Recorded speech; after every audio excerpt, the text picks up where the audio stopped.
Hello, welcome to another live stream.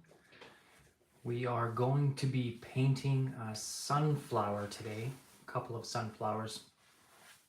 I had some difficulty activating the other live stream, so we're going to wait just a minute or two for some people to migrate over from that other channel that failed attempt to get things started. And while we're waiting, I'll just talk very quickly, very briefly about what we're doing today here with this painting demonstration. Well, not demonstration actually, but painting class. So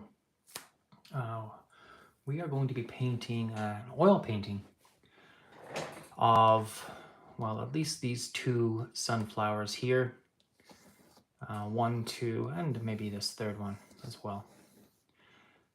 I'm painting here on paper. This is a very thick paper. And it's a thick paper that is specifically designed for this kind of thing. It's specifically designed for painting. Acrylic painting and oil painting, believe it or not. Let me show you exactly what I'm using.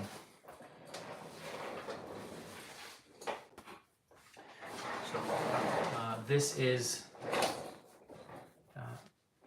a paper by Canson, and they do a great job with their papers. This is oil and acrylic paint, and you can see you get 24 sheets. It's fairly thick, fairly heavy, and the 24 sheets cost about $10, so very reasonably priced. And you can see this amazing texture that they have in the paper, and that is to simulate the texture. The tooth is what you'd call that kind of texture in the art world.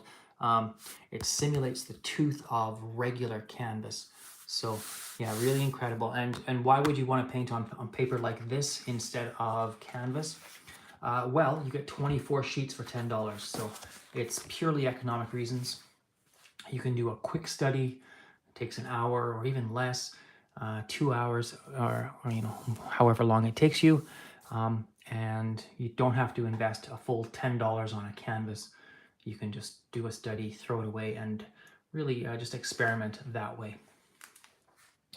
And we'll take one more minute while we're waiting for the rest of the people to trickle in.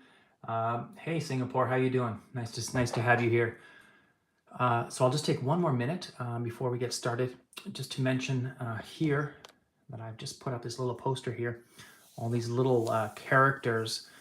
It's a brand new NFT project that I've just launched a few days ago.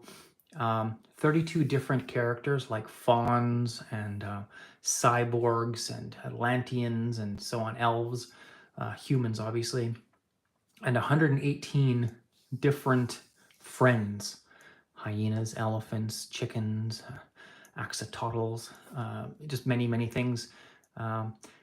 This is an NFT collection that is 5,000 NFTs that are generated on the Polygon chain, which is a blockchain that is built on top of the level 1 Ethereum blockchain. So, and the Polygon blockchain has almost no gas fees. I mean, it's pennies. And it's as such much more environmentally friendly. So we've gone with the Polygon blockchain. There's 5,000 images, and the price is 40 Matic, which translates to about 0.02 Ethereum, which in fiat currency is about $55–60 USD. So if you would like to mint one of these, the collection is called Me and My Friend. If you'd like to mint one or more, go to markliamsmith.com. That's my website. And otherwise you go to OPENSEA, and it's Me and My Friend. Okay, thanks for that short commercial. Today we're going to be painting a composition of sunflowers. So I'm going to be talking, you can see that the colors are fairly simple, fairly easy colors, but today's lesson will be primarily about composition and balance. So we're going to have a large sunflower here, Another one pointing up. And then this one here, just kind of pointing sideways. And by the way, I do these painting lessons every Sunday. If you would like to go back into the catalog, we've now done grapes and oranges and tulip and roses and so on. Please do feel free. They're all there on my YouTube. So we're going to be painting this in more of the classic oil painting style to start. And that means starting off with by covering up all of the white. And so you just take a large brush. This happens to be, I think, a 24. It doesn't really matter what size or shape. This is a 24 filbert. You can use any brush for this. And we're going to cover up the whole canvas with a mid-tone. Now, for my mid-tone, I'm going to be using raw sienna. It doesn't matter what you use. You can use an umber, raw or burnt umber. You can use Van Dyke brown if you want. Just as long as it's something maybe a little bit warmer, you know, something on the warm side. So ideally sienna would be good. And you're just going to dip your brush either in linseed oil, or if you're painting along with me in acrylic paint, you can use gel medium or water. The idea is that we don't want to put the super thick paint on there. We want to have a nice diluted wash to cover up the white. So I'm going to dip my brush into linseed oil instead of gel medium or turpentine or odorless mineral spirits or anything along those lines. And just so it's nice and diluted. That's the idea there. So you're going to paint fairly... Yeah, hello, thank you for joining. You're going to have a fairly loose wash, very transparent. You really don't want to get any streaks in there, but you can just keep scrubbing it in until the whole thing is covered. This has a couple of benefits. So, first of all, a lot of people ask, why don't you just leave the white? Well, there's a very excellent answer for that question. You don't leave your canvas or your paper white because of an optical illusion, actually, that occurs. When you are painting objects like sunflowers or roses, anything, on top of white, what happens is the white of the paper, the value of this white is very high, right? The value is a scale of from white to black. High value is closer to white, and then light grays, mid grays, dark grays, and then black is a low value. So that's called the value scale. Sometimes people call it tone, but either is fine. It's actually called the value scale. So white is a very high value, obviously. It's the highest. And what happens is when you have a very high value background, like white, it will affect your perception of the colors as you paint them. It will make the colors all around appear to be darker than they actually are. It's like an optical illusion.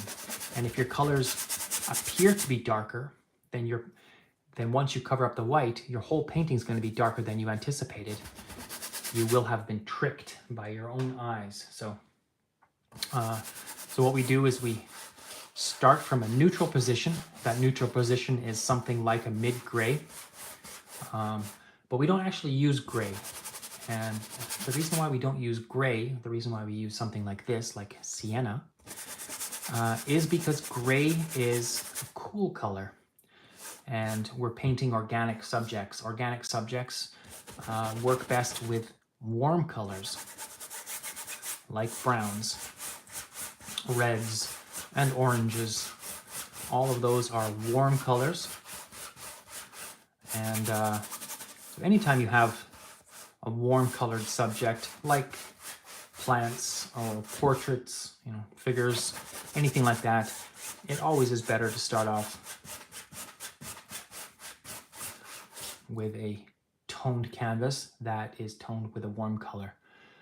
Okay, You can see that there's still some streaks here. That's totally fine. It doesn't need to be perfectly blended in.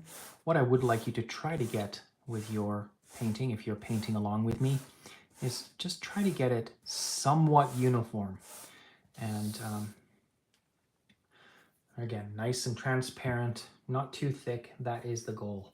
So as we paint this painting tonight, if you would like me to stop at any point, and if you want to ask a question, just drop it in the chat, in the comments, and I'll be happy just to kind of pause for a moment and talk about whatever particular question you have, or give you the time you need.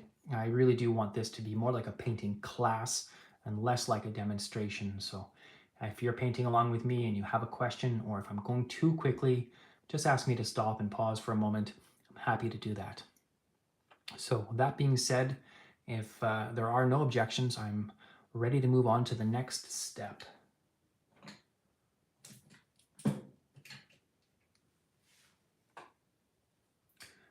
Okay, moving on to the next step now then. You're going to grab a brush that's much smaller, something like a 6 or an 8, a medium-sized brush, something like a pencil-sized brush. And I happen to be using a round brush here. It's called a round brush because it's the same on all sides. It looks like a bit like a pencil. If you are new to painting and you don't quite know all of the different brush shapes and what they do yet, I have a YouTube video on that. I will refer you to that. And I talk about angled and filbert and square and bright and fan and round. Go through all the different brush shapes, tell you what they are used for and what they're not so good at using. And, kind of overall utility, I guess, is a good way to put it.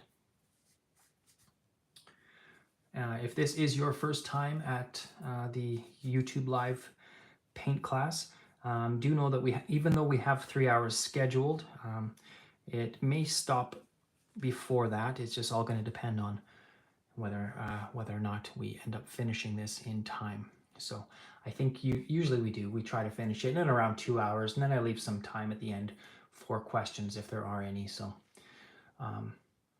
if you have a question that relates specifically to what we're doing in the moment, feel free to ask that. If it's more of a general question, you can either ask it during the painting class or afterwards. I will leave approximately half an hour afterwards for questions. Okay, let's get into composition. Let's take a look at the reference image. This happens to be a photograph that I took in an apple orchard. Use acrylic and pastel. You didn't do oil? Yeah, that's great. You can use acrylic. That will work because we're painting in oil paint with a technique called Alla prima, which is a technique that it's blending wet into wet. So acrylic and pastel will work perfectly. This is a photograph that I took in an apple orchard last fall called Chudley's. There's a whole bunch of orchards here in Ontario. So we're going to be painting from this. You think it's the same oil and acrylic? Yeah, there are a lot of big differences in oil and acrylic, but for this exercise, you can treat them virtually the same. Okay, let's talk about colors now. And we'll lay out the palette. First of all, white. I'm using, this happens to be a student grade white called titanium white. Titanium white is the preferred white for your oil painting. You're going to see a whole bunch of other kinds of white available to you at the art store. Resist the urge to pick those up. Flake white and lead white and stack white are all extremely toxic, and unless you're an expert at painting and you are willing to paint with gloves every time and also not ever get anything on your skin and risk lead poisoning, stay away from flake and stack white and lead white. Zinc white, don't go for that unless specifically you want to glaze with white or paint smoke. Zinc white is transparent and has extremely low tinting strength. It's not a good white for mixing colors. This white, however, is called titanium white. It is extremely opaque. It is probably the most opaque paint you can get, and as such has a very high tinting strength. Tinting strength is a term used to describe how well a paint manipulates the other paint, pulls it toward them. So let's back up a little bit here so I can show my advertisement. markliamsmith.com for if you'd like to check out my NFTs and support me there. Okay, so I have my number 8 round brush. I'm going to just use that same raw sienna.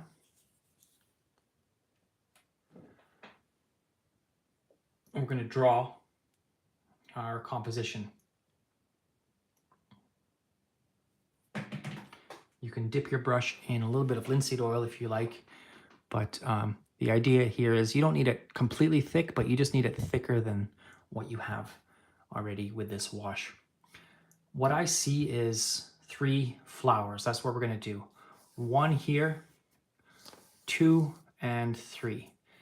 This lower one is pointing directly to the right, that way.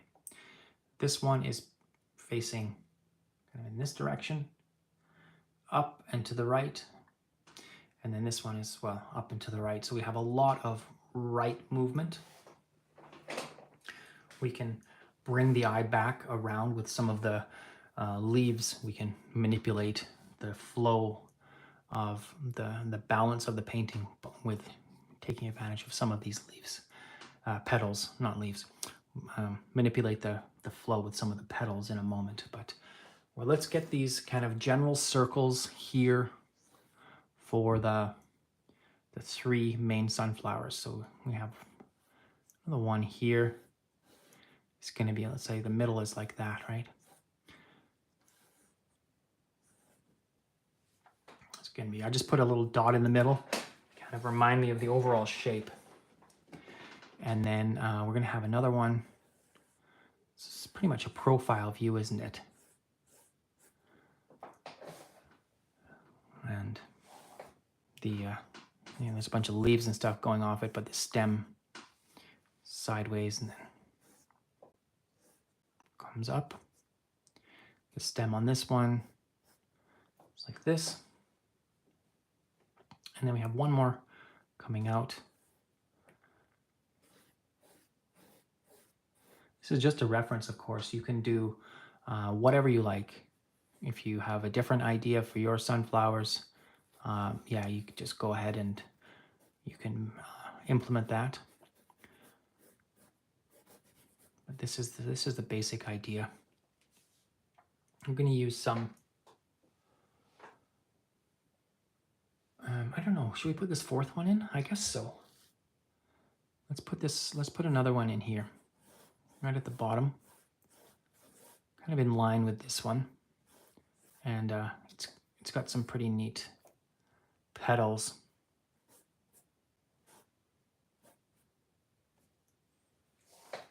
Okay, just take a moment, and you don't need to draw your lines in too perfectly. You're trying to get the major relationships at this point of the petals and kind of the main circular centers.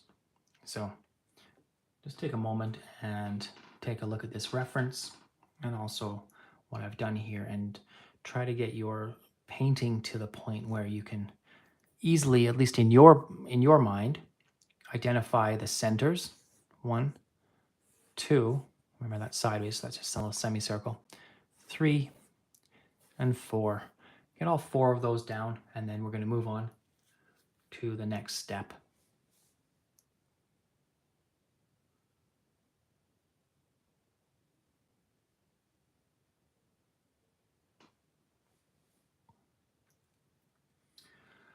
Okay, I'm looking at the photo here. I see the back of one of the sunflowers, and it's just basically green with some spikes. We can put that in too if you want, behind this one. Something like this should be fine.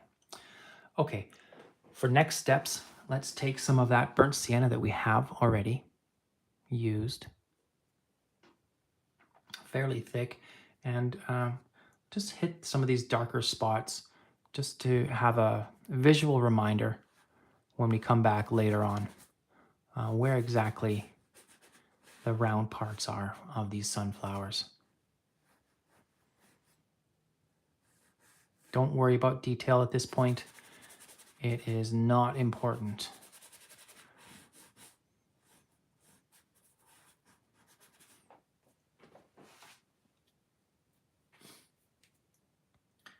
Okay, let me know if you... Oh, thank you, Marlis. I really appreciate you being here and saying that. And, sometimes I do these live streams without many people at all, so it's nice. It's not. It's certainly not like my TikTok when I have many more followers on TikTok than YouTube. So it's really nice to have people following me over from TikTok or finding me here anyway. Okay, I think we're at a good spot now to move on. Let's start identifying major colors that we need to use. There's a light green for these kind of leaves, I guess, and the stalks are, there's a light green there too, and then there's this dark green here, or shadow green. So we need a light green and dark green. There's that light green again. This might be the same green on the leaf as the stem. It might be the same, just maybe the stem has a little bit more white. So I don't think we need two separate greens there. So we're still at 2, and that's pretty much it. 2 different greens.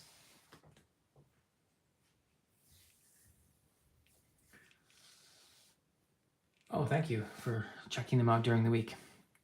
So we need 2 different greens, and then we need this yellow. We're going to have the yellow and a darker version, which we can use with oranges.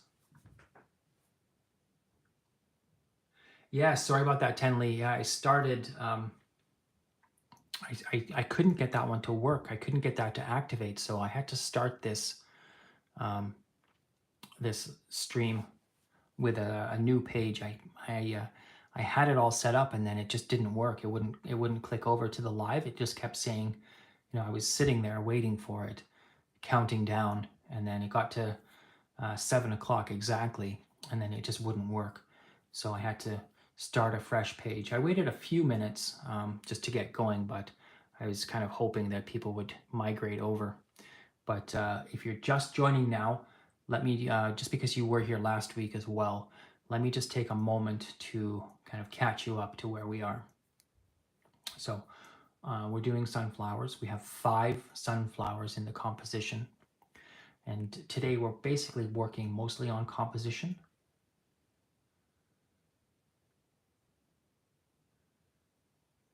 Tell this joke and read the comments the other evening.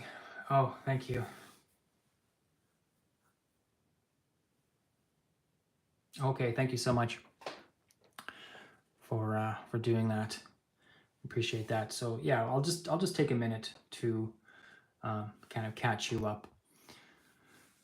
This background is the same background as we did the last time. So what you're going to do is go with the burnt umber, just like last time, and dilute it with some linseed oil or some odorless mineral spirits. If you're using acrylic, you can use water, and cover the whole thing, just so that you can get rid of all of that white. Remember, white will affect your value judgments in a negative way. It will act to almost like an optical illusion. It'll make everything that you paint appear darker by contrast, and then when you cover up the white, your painting will be too dark and it just kind of messes you up. So big problem. So don't wait for it to dry. We're doing an Alla prima painting, which means that colors will mix with each other, and it can be a little bit dirtier than a regular painting where you take your time and you let every layer dry, and then you do some of these gentle, nearly transparent glazes and take months and months. We're not doing that. This is a quick and dirty Alla prima oil painting. So it's not a problem that colors mix maybe a little bit more than they would otherwise. And that is why we're going with the warm background, which is burnt sienna. Any organic subject like flowers or people, landscapes, that kind of thing, are perfect to use warm subjects. So once you have that background set and brushed in, we're moving now to the drawing stage, and you can see that we drew basically ovals, a larger oval here for the one sunflower, kind of the main sunflower in the photo, and then a smaller oval that's kind of pointing up and off to the right. This sunflower is a bit of an unusual position. You don't often see sunflowers in direct profile, but that's what that is, and that's why we have a semicircle just pointing directly to the right. There's another sunflower behind that one, and we actually just see it from the back side. You can just kind of make a little notation of a oval in that case. And one down here.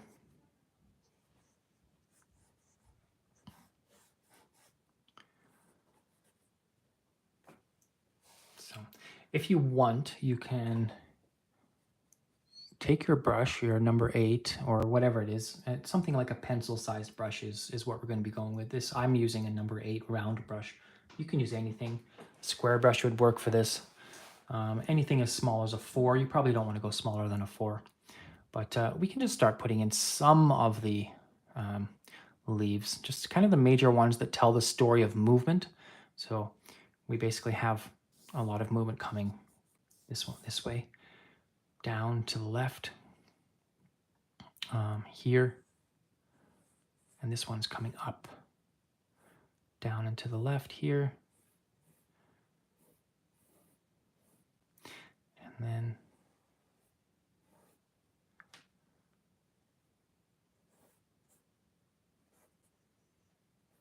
this one just kind of radiates in all directions. It's cancels it out. When you have movement in every direction, you have movement in no direction. So, because in painting, you derive meaning through contrast. So, bad contrast is movement in every direction, like this radially symmetrical sunflower. If I have a circle with petals radiating in all directions, the effect is no movement whatsoever, because it cancels each other out. All of the petals cancel each other out. That's an example of bad movement.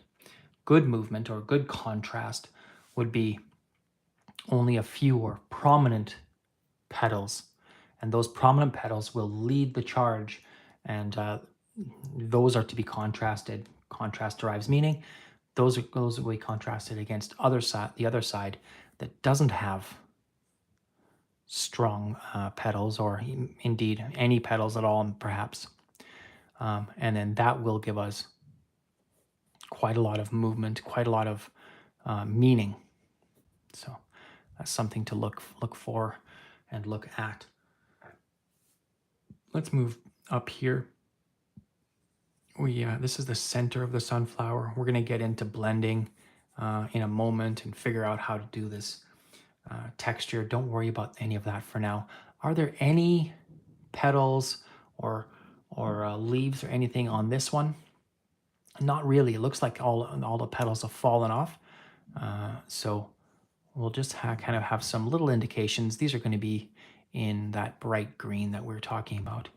Just these little indications, I would call them. Not quite petals, but going off in all directions and just kind of signifying a little bit more than nothing, but there's not much there. This one, that's okay. We're going to leave that one for now. And this is just going to be dark, but it's going to be green, so no need to color that in. This one has petals kind of in every direction. I think we're okay not adding anything there. Okay, let's not worry about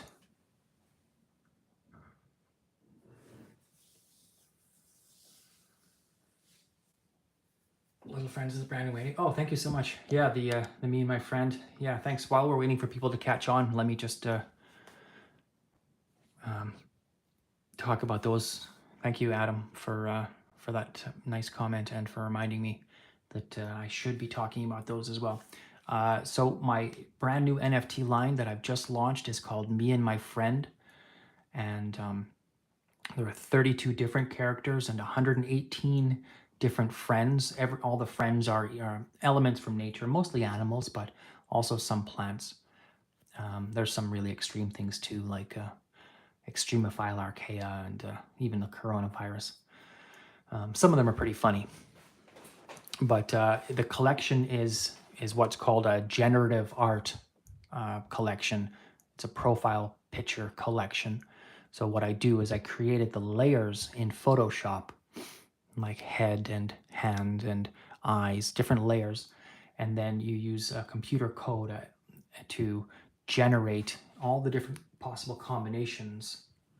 Yeah, me and my friend, just without the S, just me and my friend. Use a computer code and it puts all the different layers together in all of the possible combinations. Well, not all of them, but I chose 5,000. Some people do 10,000, some people 20,000, but it seems like 5 or 10,000 is about what is normally happening. So there are 5,000 of them, and if you are interested, go to markliamsmith.com to find out more about them. I have a bit of a history of that. So, okay. With that in mind, if you're now finished, if you are finished and you're ready to go, let's move on. I'm going to go with, let's do the darker parts first, and then we'll move on to the light areas. There's no particular reason.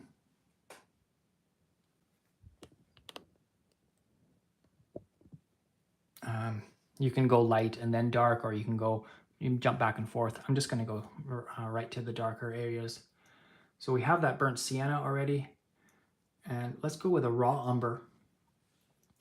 Burnt sienna and raw umber are both browns, by the way. The siennas are red browns, and umber, it's more like a chocolate kind of brown.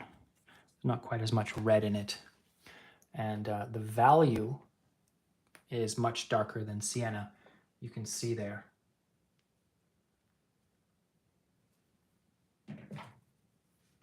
There's the value. It's much lower, much darker. And I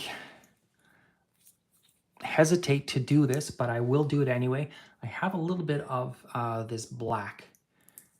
And sorry, that's not black. I just read the label. That's violet. This is one of the near misses that occur with some regularity here in the Mark Liam Smith studio. That's one of the hazards of being colorblind. You always have to read your label.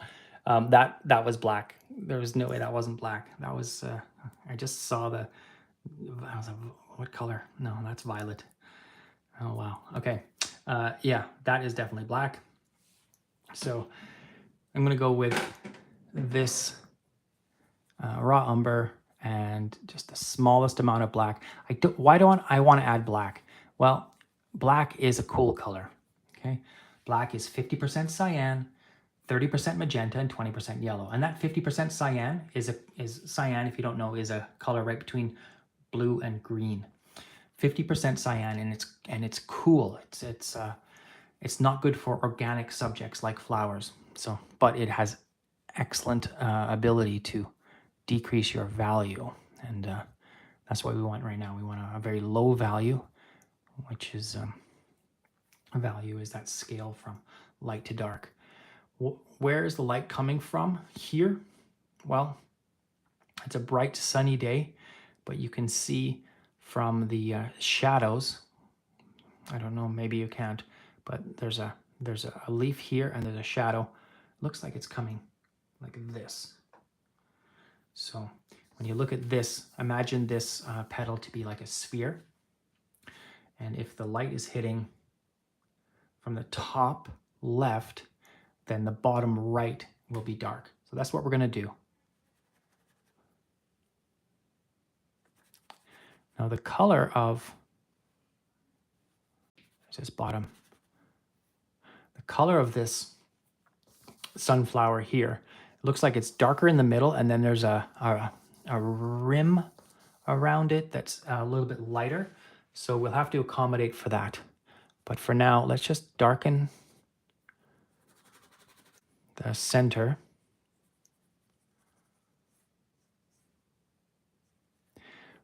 When you have textures that need to happen, so this texture, the way I like to think about this texture is it's a dark color with light spots. So it's always good to put those spots in after the fact, afterwards. Let's go even a little bit darker than this. I'm using the side of my brush and almost like a palette knife. I'm just kind of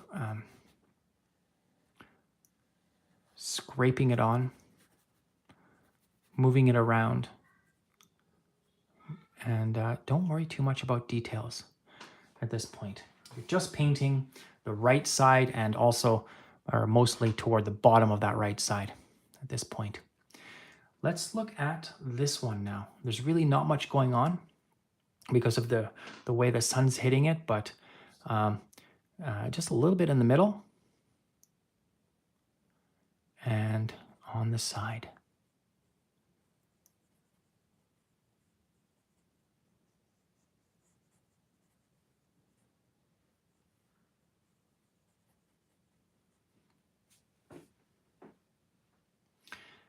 And you can see that that's already given it quite a lot of shape. Now this one on this that's pointing basically away from the sun. You know, the sun's coming this way from the top left. This sunflower is pointing right. So the whole thing is going to be dark. The whole thing is going to be out of the sunlight. So don't worry about the petals right now. We can put them in afterwards. We can use a rag and scrape away this oil paint. This is the brilliance of oil paint. And this is what you don't get when you use acrylic, is that you can wipe it off, you know, hours and hours later, and it's not a problem at all. All right, this one, number 4. Nothing. There's no umber. There's no sienna at all in this one because you're looking at the back of the plant, which is all green. Okay. Let's go down to number 5 now. It's going to be quite dark because you have these petals that are covering it, at least on this side.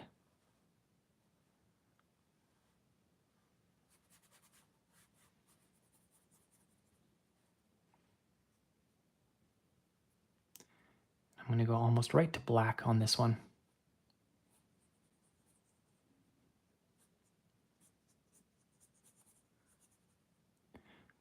And just very gently roughing it in. I'm going to go with a little bit of black, or nearly black, at the bottom of this one too. Just the part that's out of the sun.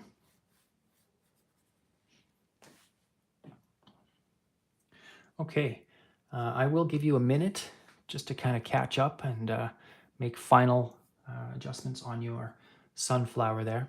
If you have any questions, as always, just drop them in the comments before we move on to the next step. If you have a water bottle beside you, have a drink. It's always important to hydrate while you paint and maintain good posture. You'd be surprised with how often you can get stuck painting and with bad posture, and you can hurt your neck, and there's actually, you can hurt your arm too. So stretch if you need to. Have a drink of water.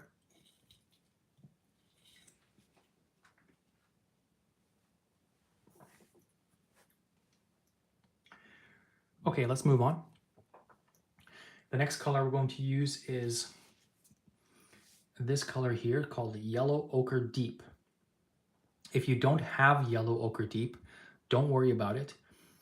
You can use any yellow that you do have. Maybe you have cadmium yellow, you can use that. And then mix your cadmium yellow with one of your browns, whether it's sienna or umber.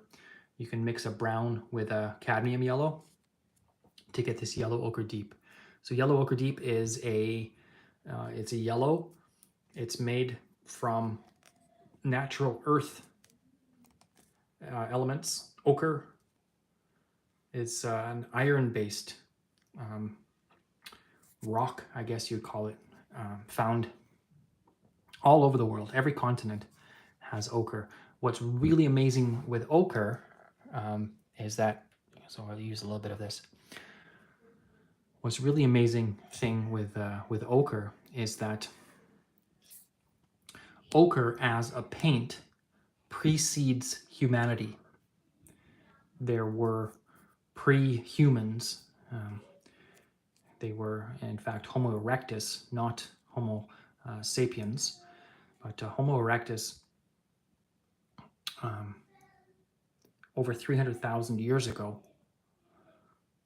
in a cave in Isaiarelia, Kenya, in mid-eastern Africa, in Kenya. They found ochre in seashells, dried ochre pigments in seashells, and a number of different seashells, and also some cave paintings. And the cool thing about ochre is that when you heat it up, so it looks like this, but when you heat it up, it goes from yellows into oranges. You add a little bit more heat and it goes into reds and then into browns. So they had a number of different ochres that were altered through the use of heat in order to produce different colored pigments. And that is an incredible thing when you think about what that means, that painting existed before humanity. So here we have, let's use it now, the world's oldest color, yellow ochre. The reason why I put those little interludes, historical interludes in, is just so people can catch up with where we're at, because I know it's always harder to see a reference. But okay, we're going to go yellow ochre, and then we're going to go all the way around we're still on the inside of the sunflowers, okay? We're going to go around the edge here, and the parts that are kind of in the sunlight. And there are some brighter areas, but we're not going to get into those yet. We're just doing the undercoat, I guess you could call it. And you just kind of do a scribble at this point. And you don't want a nice even coat. You want a scribble, because this is part of developing that texture. And you're going to go all the way around the bottom.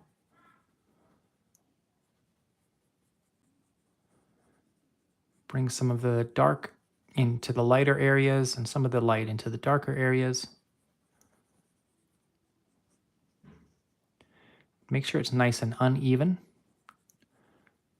because this thing is highly textured.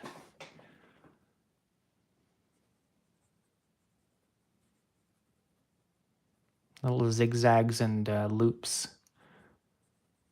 And just kind of try to make it random.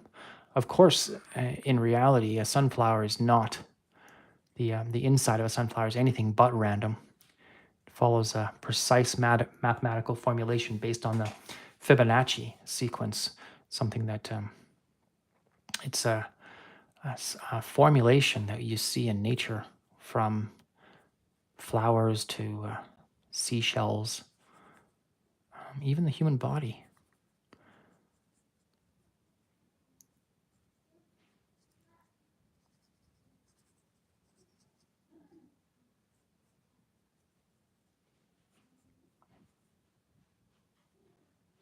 Okay. And same thing over here. It's going to be a little bit more ochre on this one, just because has more of the sunlight hitting it than that other one.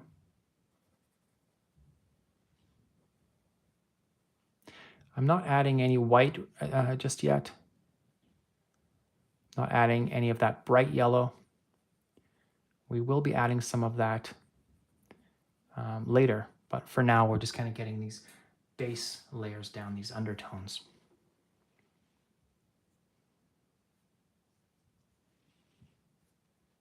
Okay, what about here? Not really, maybe a little bit, just for texture. Not really. I don't want to change the value very much at all though, because this whole thing is supposed to be out of the sunlight. And then same thing with this. There's just a little bit here on the side, on number 5 here, because the sun is coming from the top left.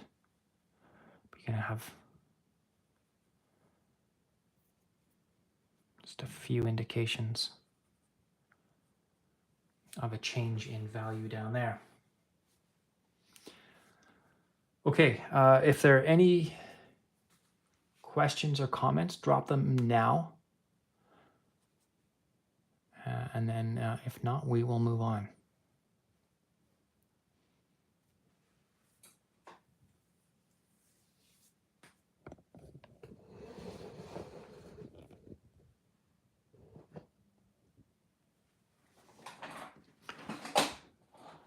Okay, let's now add our main yellow. The main yellow is cadmium yellow. Cadmium yellow, of course, is a wonderful warm yellow that is very opaque and extremely light fast. Light fastness is a quality of paint. So that when you talk about a paint being light fast, usually it comes in level 1, 2, or 3. Okay, if it's level 1, that means that when UV rays, sunlight, hit the painting, the colors don't change. Okay, if it's a level 3 light fastness, that's really bad, because when UV rays hit the pigments break down, and then they'll change color over time. So in something like alizarin crimson, for example, most alizarin crimsons are not very light fast, and they will break down between 10 years, 15 years. The really good ones about 50 years. But cadmium is extremely light fast and will not break down. This yellow will be this yellow for hundreds of years. When you talk about the difference in price of paintings, of paint, really good paint like Michael Harding, this is a paint out of the United Kingdom. These paints are extremely well made and very light fast. They will last forever, or hundreds and hundreds of years anyway. Whereas student grade paints, they will start breaking down. You can see this idea graphically if you've ever walked past a magazine shop and seen the magazines in the window that are now all gone faded and blue. Yeah, that's because the inks that are used in those magazines are not light fast. Okay, I'm going to use that same brush. I'm still dealing with a number 8 round brush. And I'm just going to dip it in linseed oil and then twirl it so I can give myself a nice pointy edge. You can see. Now, with that cadmium yellow, this is a warm yellow, and a little bit of that other yellow, that yellow ochre.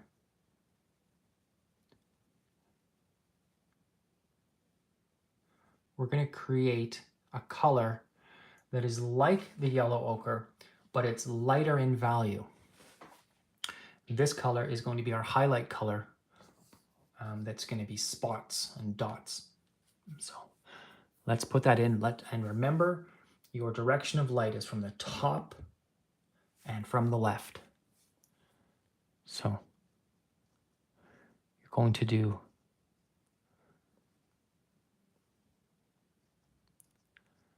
little spots, and there are a few in the darker areas too. Don't be afraid to put those in. if you make a mistake, you can wipe it off or you can paint over it.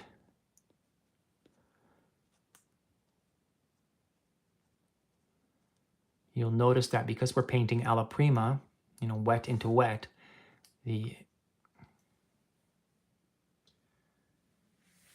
Oh, you're welcome. Yeah, thanks for joining.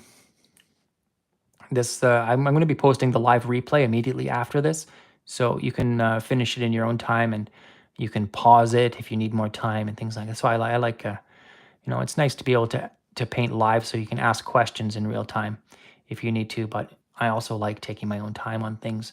You know, that's why I am an oil painter, not an acrylic painter. So yeah, so you just keep making your little dots, and you're breaking up the pattern is the idea. All around the outside, you're just giving texture using that white, the cadmium yellow, and just dots.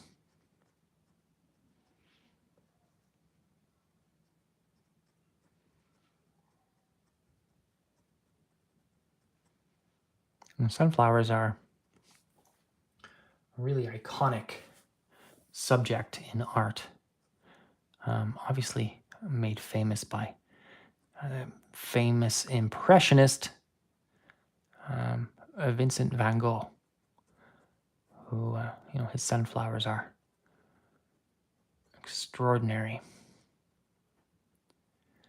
What really amazes me about painters like that, of course, is that the quality of the pigments back then, the quality of the brushes, the quality of the canvas, just everything was so poor and also very hard to get your hands on. And it's just amazing that, I guess Van Gogh was painting in the 1880s, so not extraordinarily poor, but there were a lot of improvements to come after his death. But when you think about the quality of pigments in the 1600s, and some of the extraordinary work that came out of that, you know, like the likes of Van Huysum and Rachel Rausch, just most extraordinary work done under what can only be considered hostile circumstances. Okay, I'm just kind of putting these dabs in and breaking up the space, trying not to have any one area that's a flat area, mostly broken up. Pull some of the dark areas into your light zone and the light areas into your dark zone, and that's going to give you this kind of pattern of lots of flecks. So if the yellow that you're using isn't quite light enough, you can add a little bit of white. I wouldn't recommend overdoing it though, because when we paint the leaves, that's going to be the star of the show. So you really don't want, I am going to put just a few in here where the sunlight is hitting, but you don't want too many. I'm going to play it down because the contrast is going to be important. The really, really bright leaves against the dark centers. That's kind of what we're going for.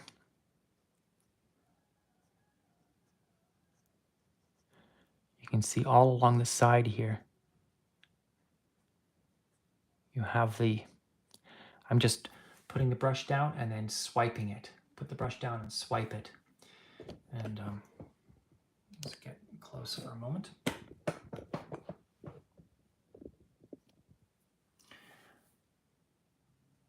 And that's just giving making some indications for that internal anatomy there, where the leaves perhaps once were, and now they've fallen off. This sunflower is a little bit older. It's done its job.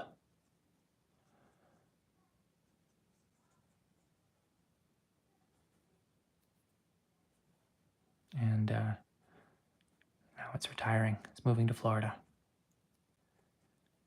A couple of I'm just going to go for just straight white and just a couple of indications here in the dark part. Will be enough to sell the illusion.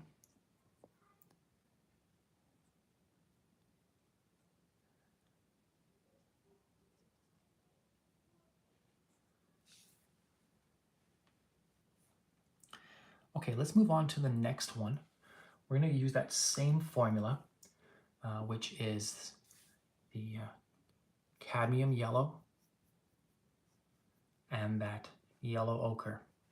And this is going to act as a highlight color for the yellow ochre. Okay.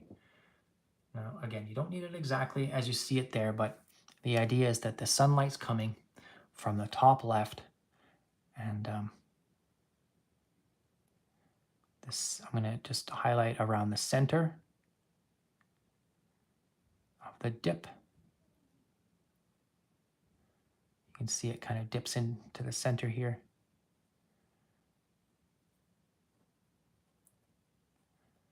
And then on the left side would be brighter too.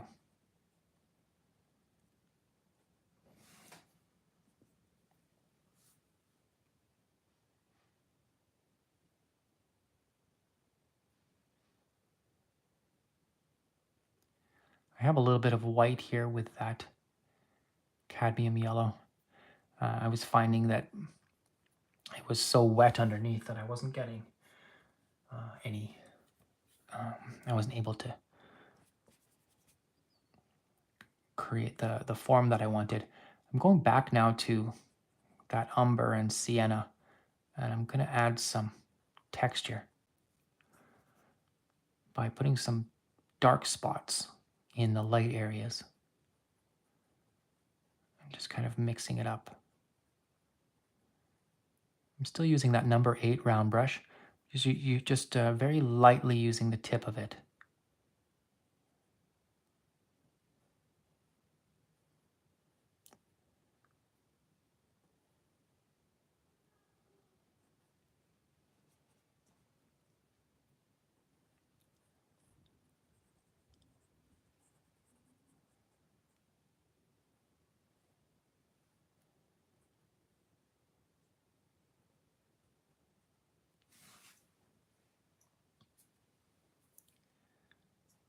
Okay, I think I accidentally went for the black there instead of the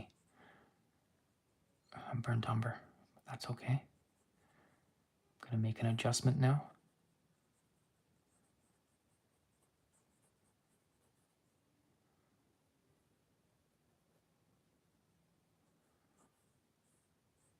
And then just create that form.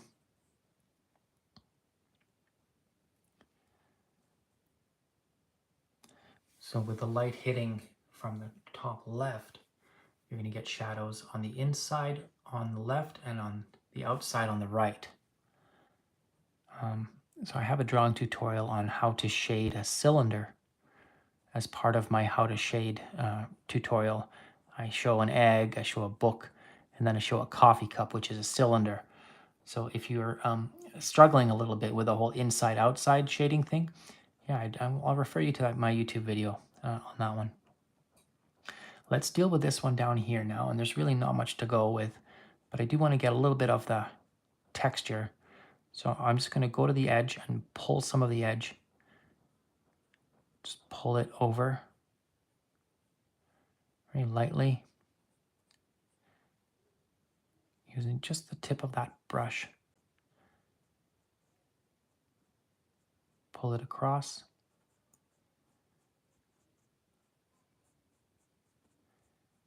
I find that if you visualize the actual object and the textures that are in it, if you've ever seen a sunflower, you try to visualize the actual object. Sometimes that helps to paint it.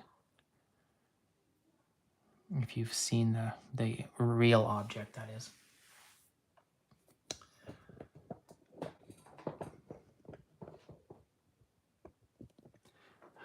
Okay, the fourth sunflower isn't going to get any love with this umber because it is completely You're just seeing it from behind. It's just green. And then this one down here, let's go with that same combination. It's going to be mostly umber, a little bit of this lighter shade color, but not much because it is mostly in shadow. Just some here on the top part.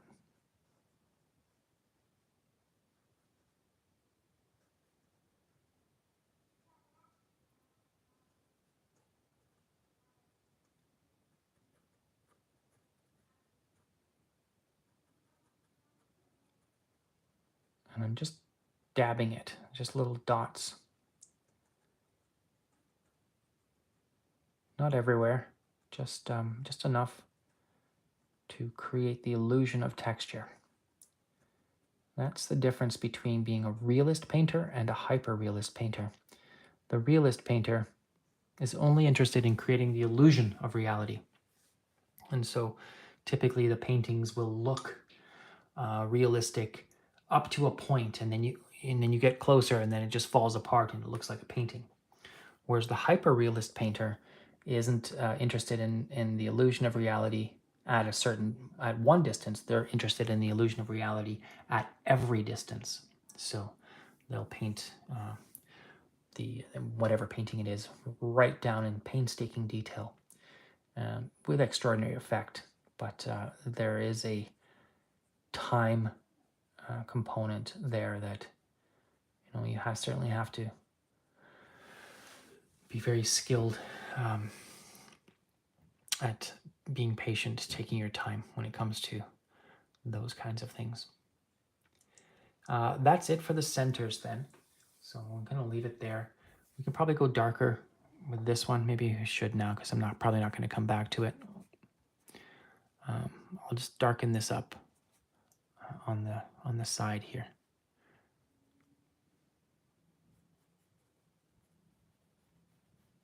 On the side, just on the right side.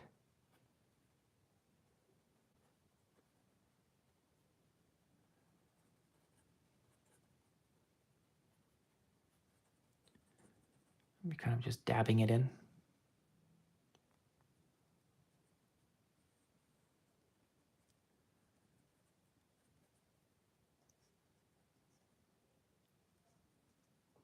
Okay. It's probably okay just leaving it there. Coming back to it if I need to down the line. So let's look at these sunflowers now. We don't have any yellow in this one. It's just greens. We have a lot of yellow in this one. And no yellow in this one. And lots of yellow in this one. Okay. And then we have the greens. Are we going to do the blue background? We need to figure that out now because this yellow is best put in afterwards. So here, let's do a compromise. We'll put the blue background in, but we'll leave a lot of the area around. So I'll show you how to do that. For this blue, we're going to go with, you could go with cerulean blue. There's always a little bit too much green in cerulean blue for me, and it might be because of my color blindness, but for me, cerulean blue is not the ideal sky color that people say it is. So I'm going to go with something lighter. You can do any blue you want, really, but this is a King's blue, and I'm going to be mixing it with white.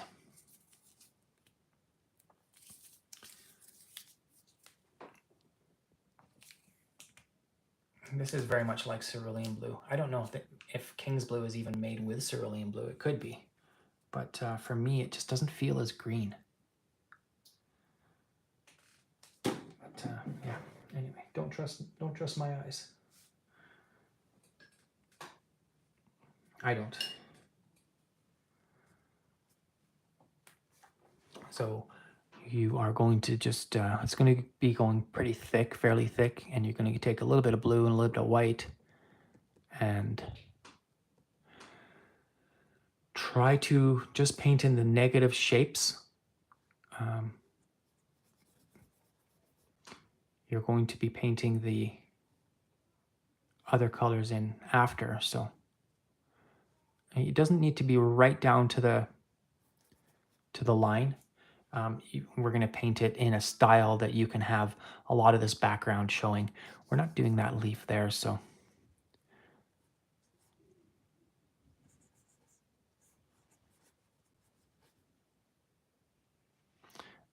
this has a big stem coming out.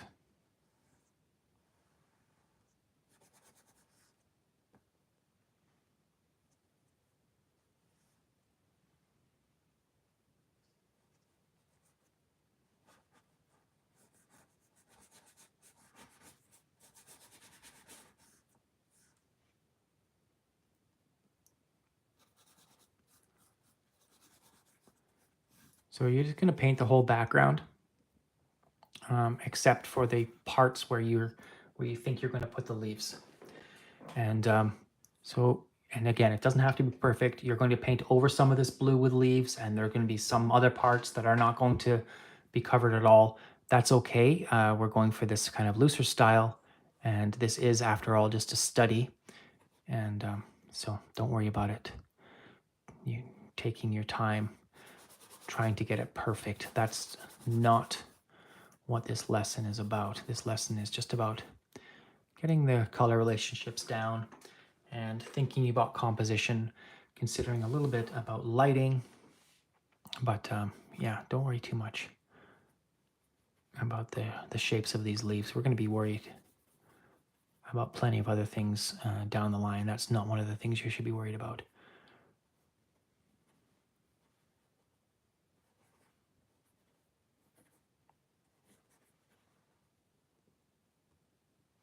So I'm not even really mixing these together. It's like take a little bit of blue, a little bit of white, and then you can do most of the mixing just right there.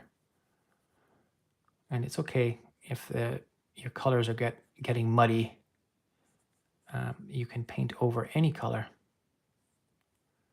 that you put down. That is the nature of oil paint. It's the brilliance of it.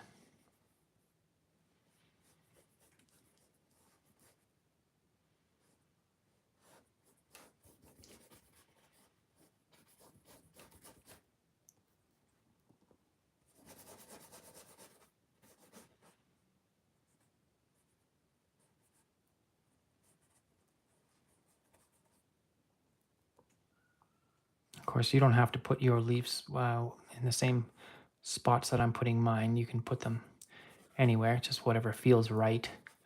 You can think about movement. When you have leaves that are pointing in a certain direction, they will move your eye in that direction. So if a leaf pointing that way will move your eye that way. So that's something that you do need to be careful about. You need to watch that.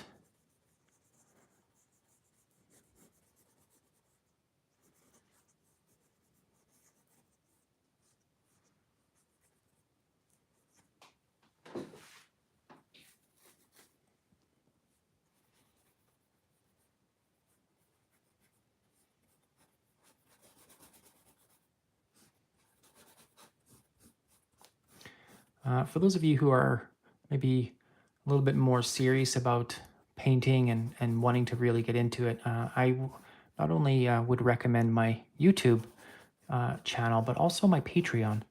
I have now started a Patreon for drawing and painting.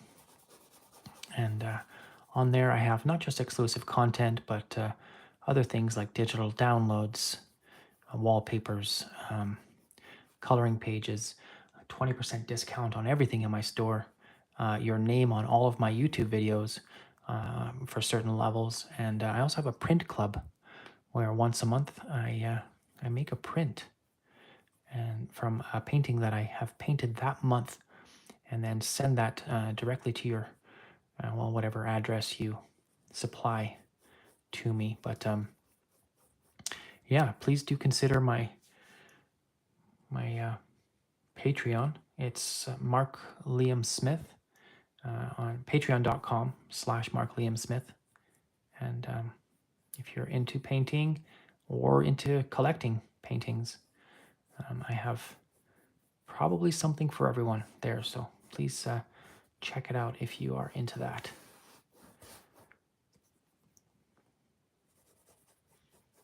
Just getting that blue down. I think I'm just going to extend the sky color all the way down. I'm not going to put this green.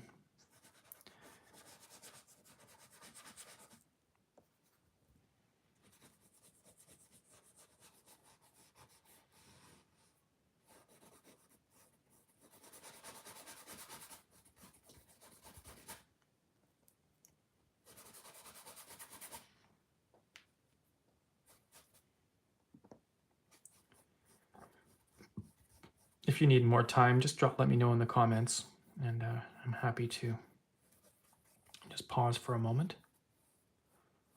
So you can paint the background all the same kind of blue. It doesn't matter. I have my whole background is pretty much the same kind, but if you want to do, darker in one area and lighter in another area, you can do that too. That's fine. It doesn't really matter how thick you go with this because you're not going back in with another color anyway.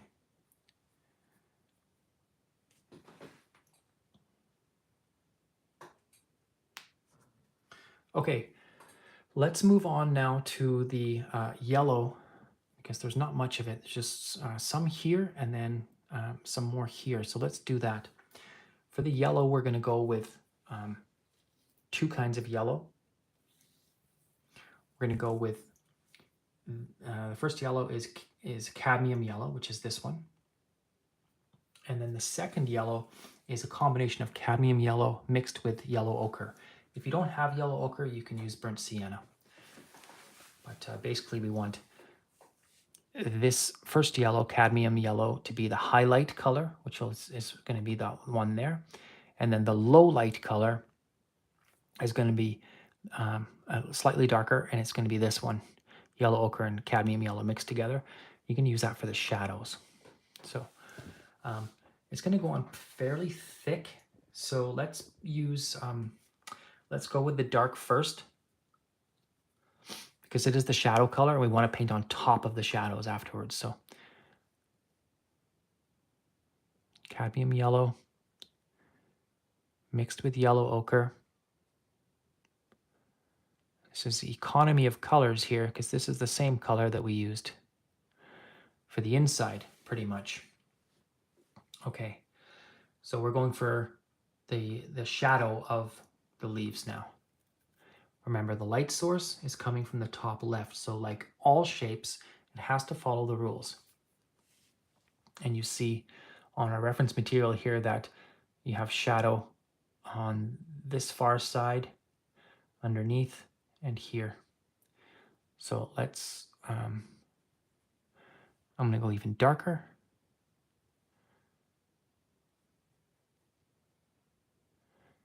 Maybe almost straight. Yeah, almost straight ochre at this point.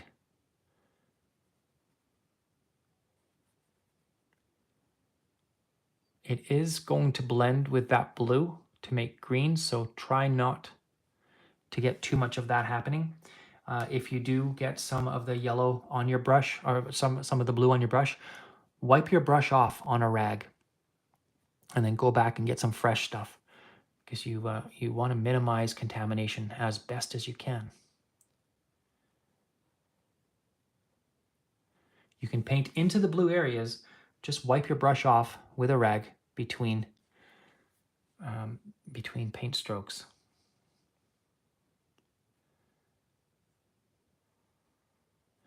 That's learning to paint with Alla Prima oil paint. Just wipe your brush off so you don't get it mixed with other colors.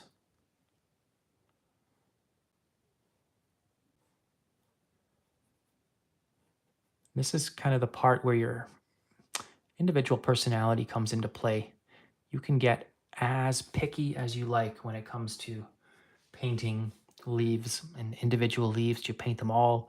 Do you just kind of make a suggestion?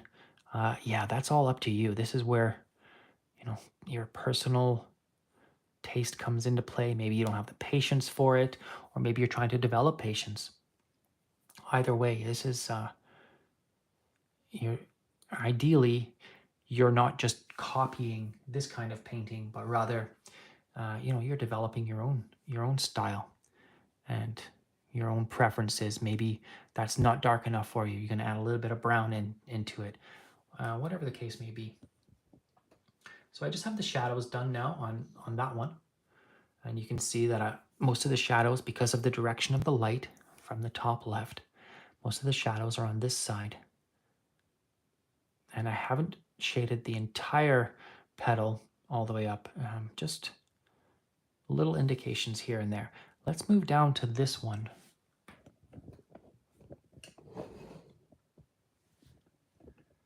Now, and you can see that the petals are much more kind of everywhere. They're all arranged quite differently. It's the back side of one of the petals. And then we have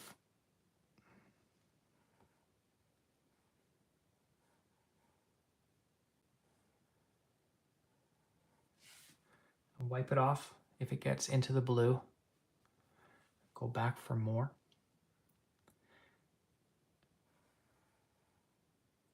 And that's how you keep your colors clean. Even though, yellow and blue should make green. So we don't want to make green. We want to keep the yellow as a yellow here.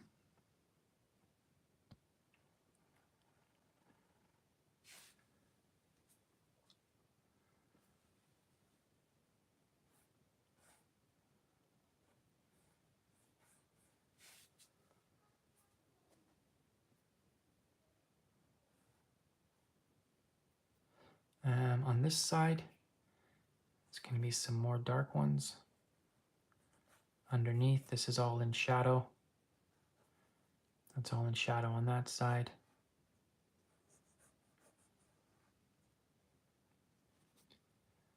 And those are green.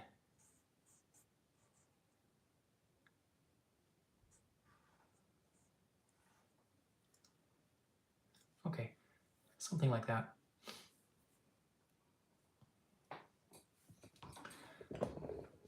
So if you're in a good spot, then we'll move on to the bright yellow. So we're going to be using cadmium yellow here. If you want to add a little bit of white to that cadmium yellow, you can. To make it even brighter. So I think I will. Just take some white with your brush and move it down. So when you add white to a color, it's called tinting a color. It has two effects. The first effect is to increase its value, which means to lighten it. And the second effect is to decrease its chroma. Chroma is a measure of a color's distance from gray or white.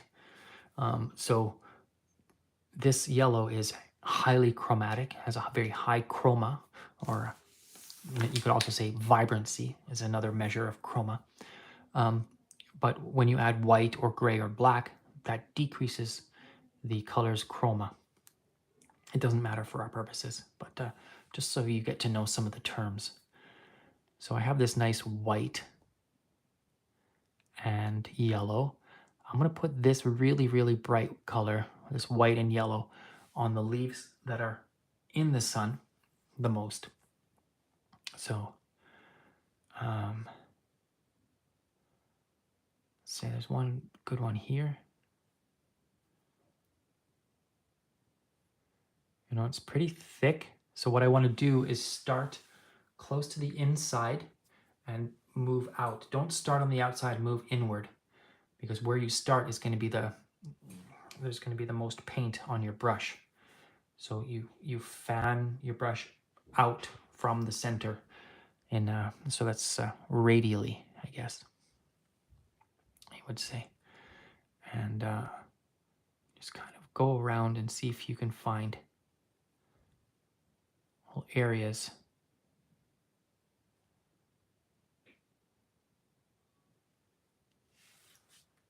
where you can add that really bright yellow.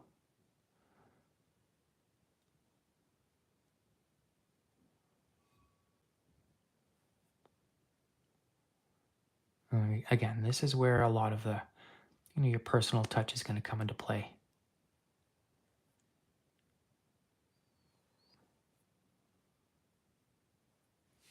Because you're using a round brush, if you push down on the canvas with a round brush and then you do a little flick at the end, it's going to make a nice point, which is perfect for petals.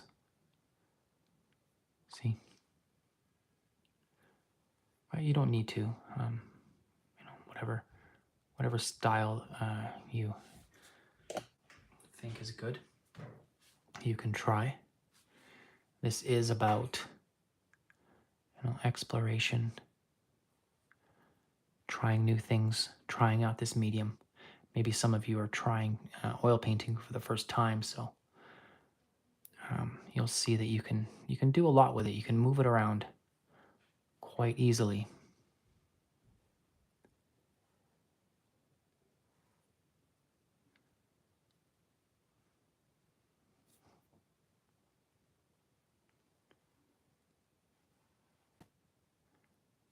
In terms of the movement of this flower, there's not much because it's just kind of going off in all directions. I might just bring some, go back to that ochre and bring some shadows back here just to differentiate some of these petals from each other. I want to try not to draw too much and just keep the brush strokes. Show the natural brush strokes. This is almost straight white. I'm just going to add it to a few petals up here.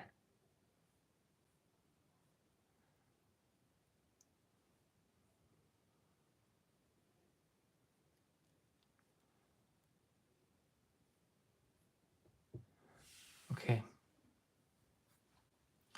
Now moving on to this one down here. It's going to be the same thing. Cadmium yellow and white, titanium white. Both of these are very opaque paints. They both take a long time to dry, and they both have very high tinting power.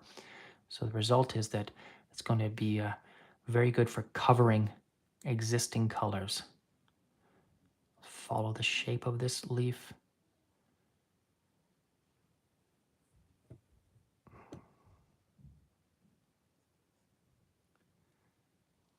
Let's see if we can get another one down this way.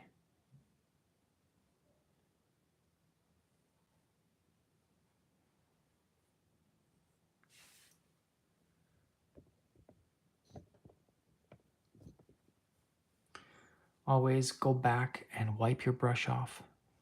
When you're dealing with wet onto wet and thick paint like this, you want to keep your colors crisp and clean as best as you can. So, don't forget to wipe your brush.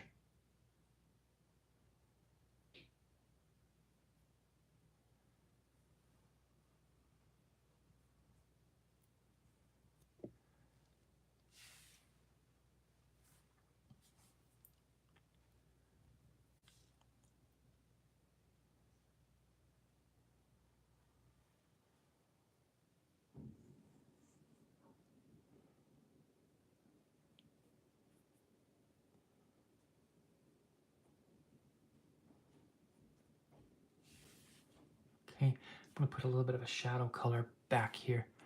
Go back to that ochre.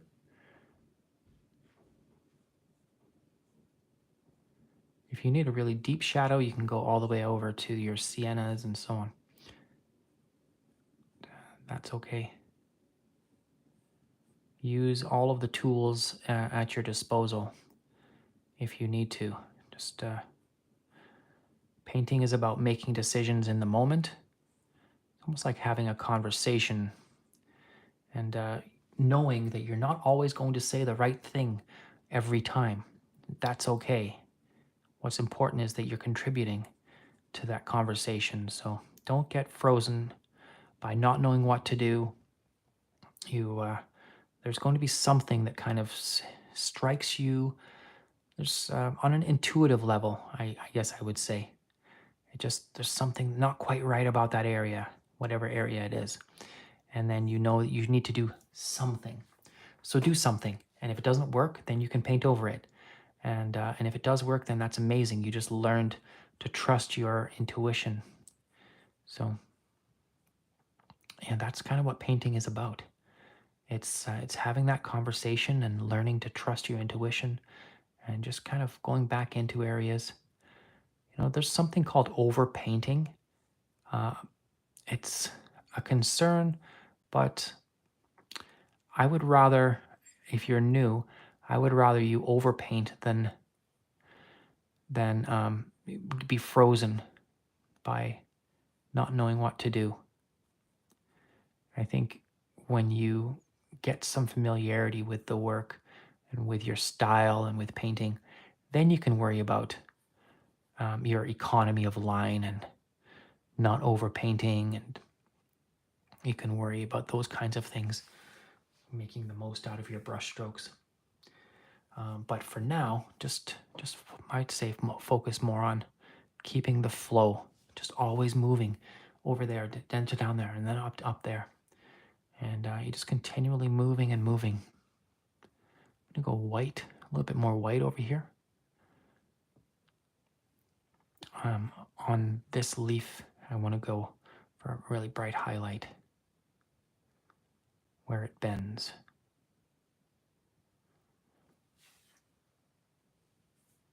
To kind of imply that bend. And then same thing over here with this one.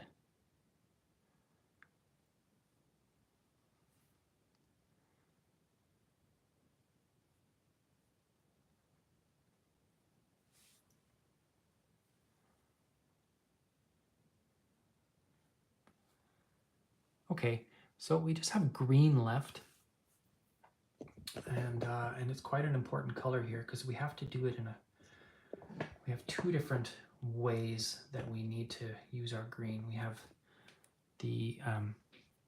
just the regular leaves, the flat leaves, and then we have the stems, and then these little kind of small pointy leaves as well. Those, I guess, are the same as the flat leaves. So we're going to need a green, we're going to need white, and then a dark green. So let's see what we have.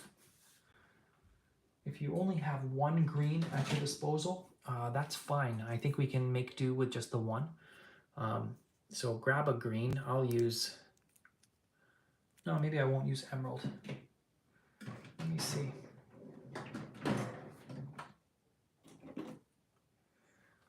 Okay, I'll use this one, Bright Green Lake. And it's kind of a yellowy green. This is a series 1 from Michael Harding, and yeah, it's just got good coverage. It's an opaque green.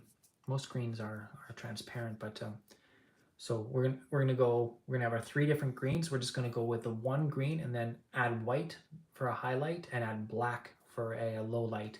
The reason why we can add black to this, and we didn't want to do it over here with the warm colors, is that black has a lot of cyan in it, 50% cyan in fact. So there's a lot of green already in black. Black is a cool color. When you want to mix cool colors with cool colors, it doesn't get muddy. It just gets cool. So let's go with that Bright Green Lake. And black and white. Do I have, yeah, I have some black on here already, and I have some white. Okay, I'm sorted out. Drop a comment if you need just another moment for your yellows and your shadows. Otherwise, I'll just keep going. I'll keep pressing on.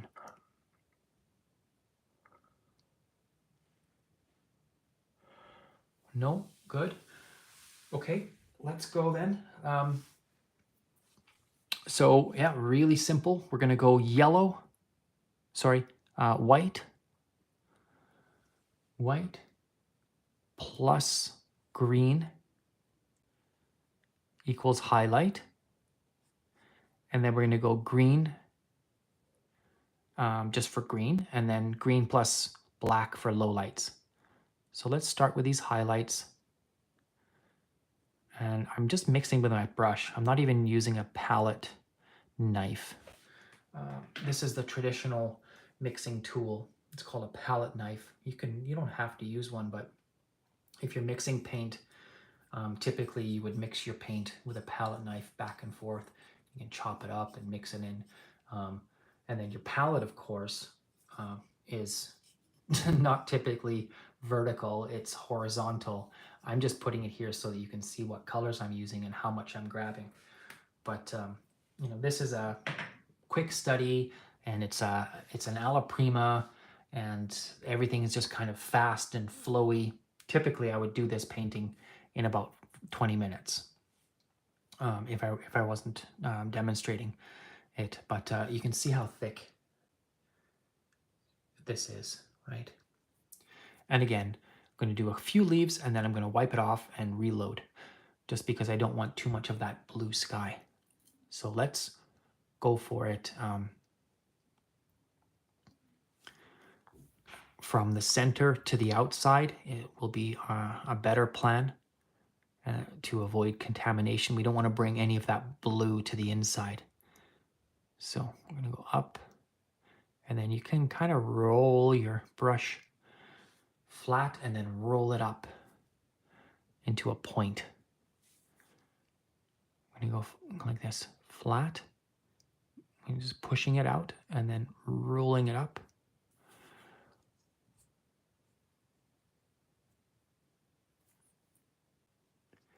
You don't need to follow all of the exact spaces. You can leave some of them open and leave some of that background. You know, it doesn't have to be exactly as you did it. Like this, I'm going to paint over some of the blue here.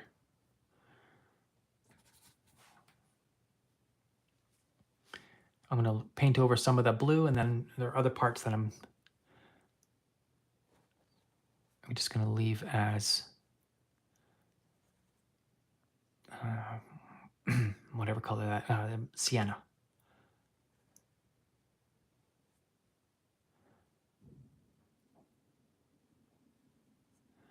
So just thinking about that shape, they're basically pointy tear shape.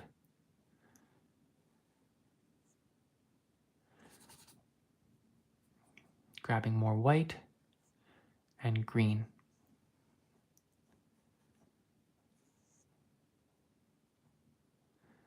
You can see that toward the tip, they're more white, and then toward the center, they're more green. Across the top, they're very bright, and then on the other side, they're quite dark. So let's hold off on the dark side. Let's do all the light side for now. I kind of put the brush on and then twirl it to create that point. This is the magic of a round brush. So you can get, it's almost like having 3 brushes in one. You can get different shapes out of a round brush. You can get pointy and flat, lots of different shapes you can get. Just notice there's a little bit of a green leaf down here, and it's half dark and half light. So I'll do the light part. Okay.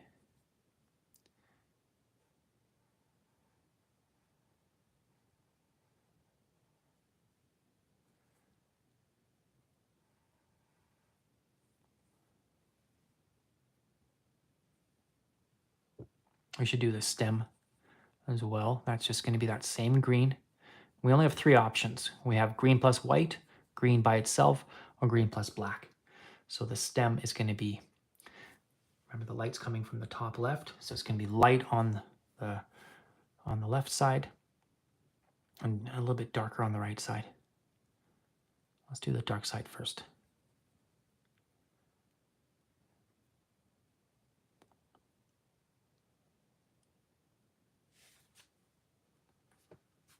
And then we'll do the light side.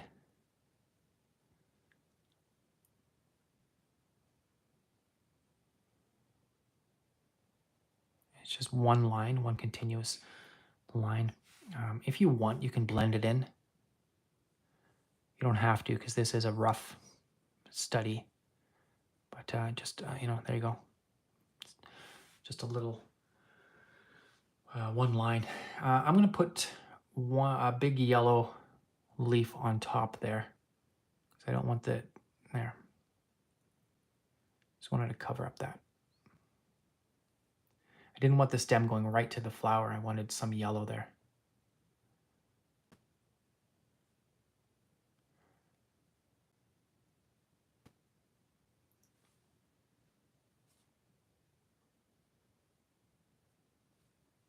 Okay.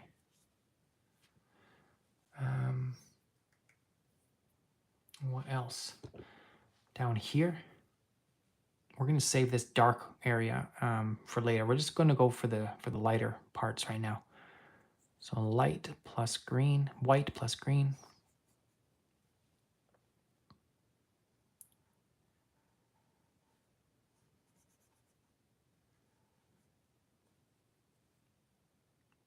There are a few different shapes at play here, but they're mostly this kind of teardrop shape, the pointy green part.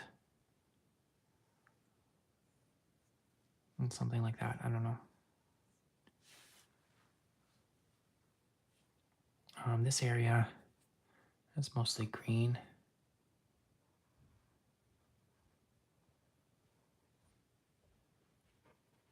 That's a leaf. That's the dark part to the front here. And then underneath, just carry the leaf through.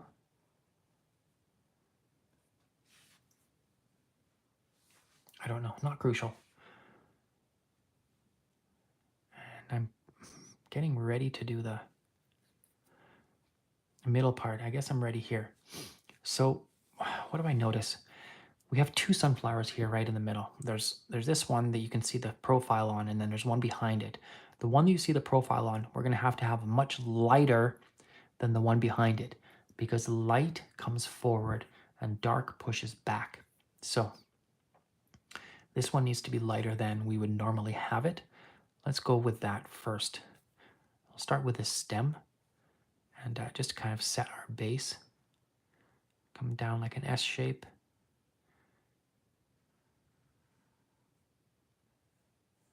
Something like this. I'm going to go with even more white here. Don't know why the white decided to stop working there.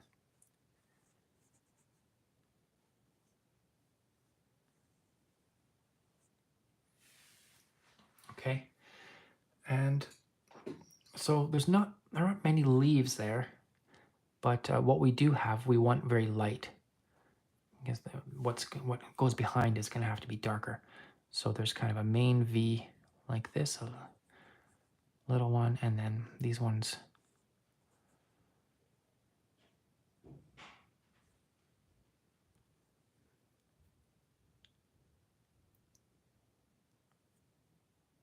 This one goes backwards.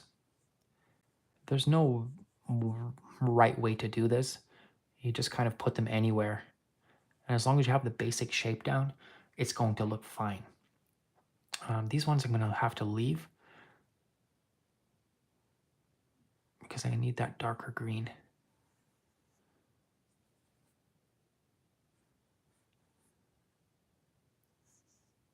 Okay, let's go with a darker green now. So it's that green, and then I'm going to add black.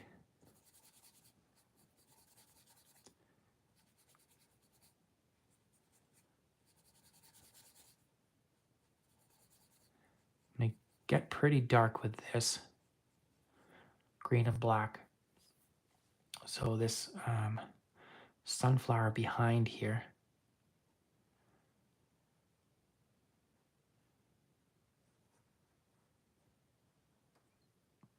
I'm just going to kind of have to outline these ones forward. Just fill in the shape with this green plus black that's behind. It's a little bit hard to understand what's going on. Just going to paint like leaf shapes and hope for the best.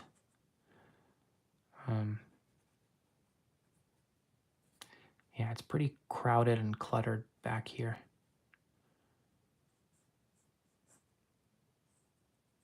And then there are a couple that we're not using.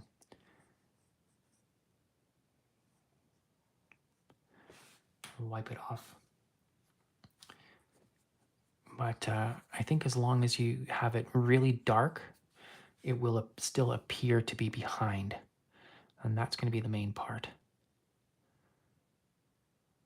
And it's also going to make the other one stand out by comparison.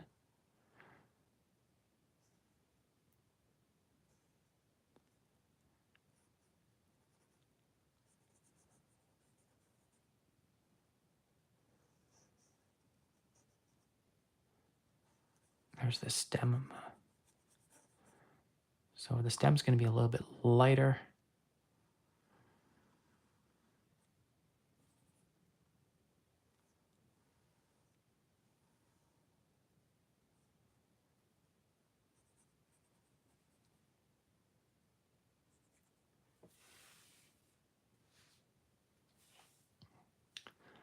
Okay, let's move over to this number 3 now, this third sunflower.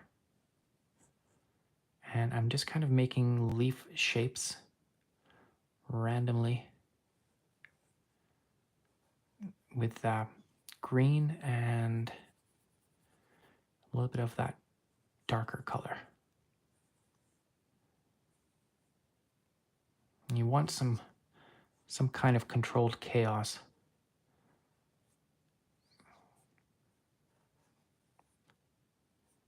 Remember, this darker color is supposed to be shadow, so everywhere you see shadow, you should be putting this green plus black.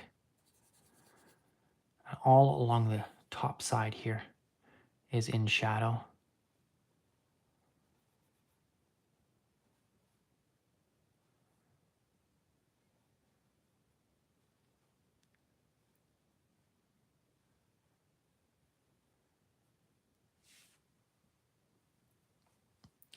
And then there are going to be little details as well along the edge, like this. These little details, you can just use see the tip of my number 8?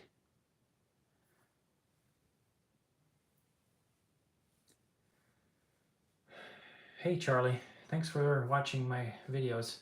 Really appreciate it. I'm from Canada too. I'm just outside Toronto in a little city called Oakville. But I grew up in Saskatchewan on the west side of Canada.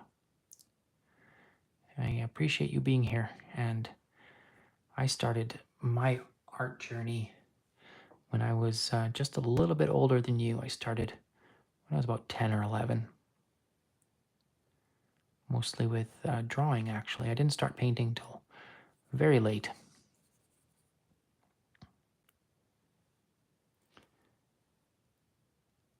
I'm just using the tip of the brush, getting some little, kind of twirling it almost. Let's go with this. There was a shadow leaf down here, wasn't there? We have that part of the green already.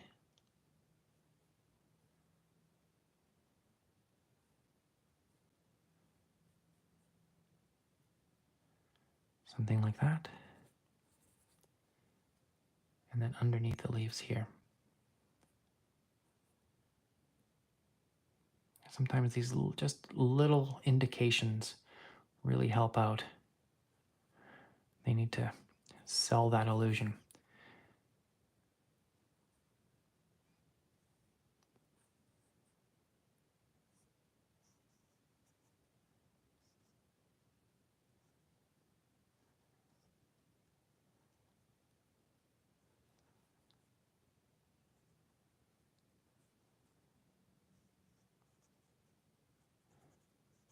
with some, these leaves are kind of bending around, so need to be dark toward the bottom.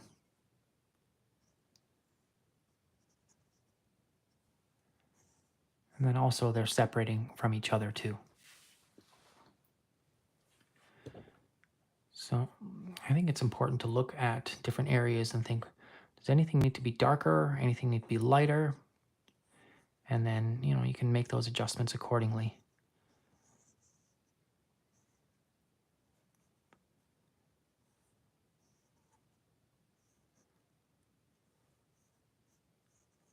I have this dark green and black here.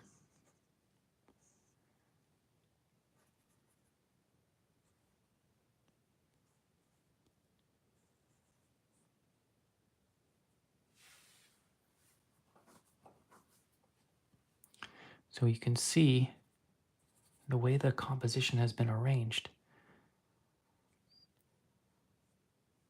That we're creating quite a lot of movement here.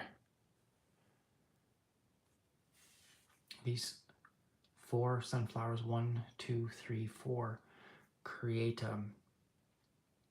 this kind of wall, this vertical wall.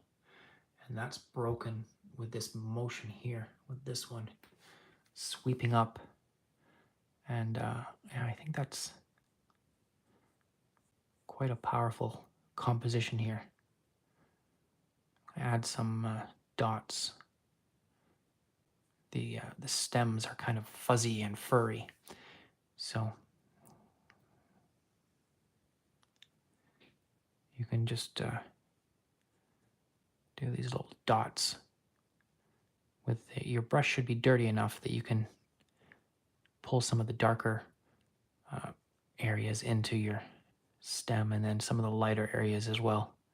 Just keep bouncing back and forth between light and dark areas. And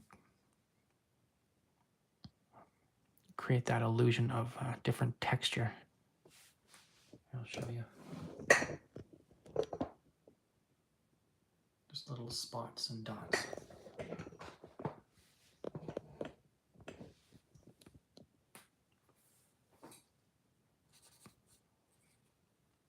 Let's go slightly darker on this leaf here.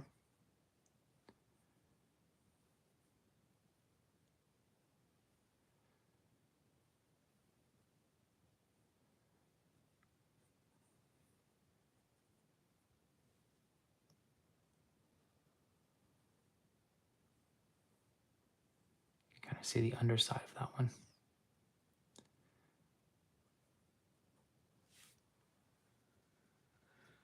So I think we're coming to a close. If you have any questions, I think I'm good to start the question period.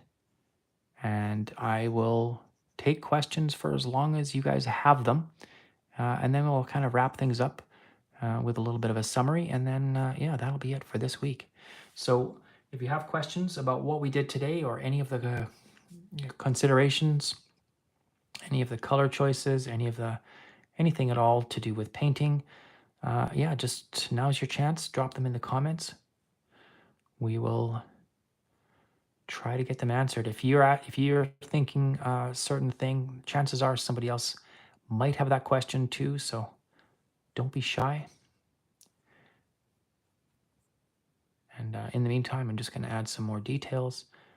Use the pointy part of my brush here just to add some more little details here and there.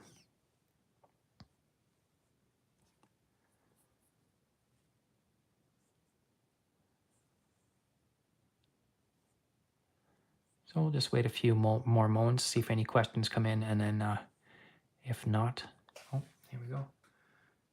Busy weekend missed due to Friday. No, it's not like TikTok.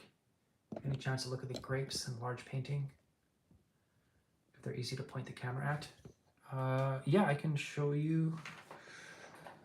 Sure.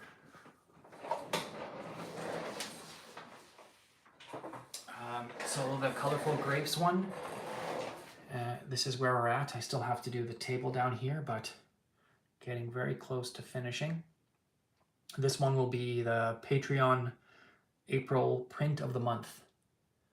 So if you become a Patreon, I think it's violet tier, not magenta tier, but did I add little dots of white for the light on the center?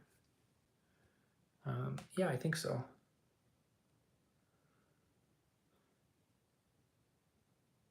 Yeah, if you become a patron, then on the violet tier, you get a print of that one this month. Yeah, that one's pretty it's extremely colorful. It's psychedelic. And then the big one is down here. So we'll be working on this on Tuesday. I won't be doing a live stream on Friday because it is my son's birthday. So I will be celebrating. But yeah, if there are no more questions, I think we're going to leave it there. That was, I make it almost 2 hours. So yeah, that's good work for 2 hours. Yeah, you're welcome, Adam. Thank you for coming, and thank you for joining the TikTok live streams too. So yeah, for those of you who are interested in the NFTs, they're up there, markliamsmith.com to check that out. I just dropped that a few days ago. If you're interested in picking up a print of any of my paintings, I have 40 paintings now in my store. That's also markliamsmith.com. Please do check that out. I'm very grateful for your support. And yeah, thank you, Tenley. Thank you for all of your support. I do appreciate what you've done. So I'm going to be posting this immediately. If you are still painting and you're just finishing up, just wait a few moments. As soon as we finish the live stream, I'm going to post it immediately, and then you'll be able to rewind and pause and fix it as according to how you would like. And so we'll just do one more pan, one more close-up. You can see it's pretty loose, and that's what an oil painting study should be. It should be nice and loose like this. We really didn't use too many colors at all, but we did make the use of them. And I hope you enjoyed this. It has been, as always, my pleasure to paint for you and with you. We'll see you in the next one on TikTok Live, 6 o'clock, 6 to 9 on Tuesday, this coming Tuesday. Thanks, everyone.